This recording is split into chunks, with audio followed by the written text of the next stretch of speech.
إظهار وتشويع للشعب الفلسطيني الوفي والمدافع عن قضيته. اليوم كيحضر معنا الأستاذ عزيز الناوي الكاتب العام للمرصد المغربي لمناهضة التطبيع، وكذلك الأستاذ علي رضا زيان المحامي بهيئة الرباط وابن النقيب محمد زيان.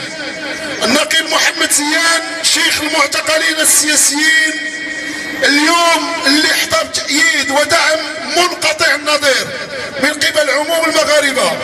النقيب محمد زيان اللي كان حاضر في مختلف المحطات النضالية ديال مدينة تفلت، كان مدافعا عن أبناء مدينة تفلت، كان دائما في الصفوف الأولى للمؤازرين والمدافعين عن بنات وأبناء مدينة تفلت أمام مختلف مؤسسات الدولة. فكل تضامن مع السيد النقيب.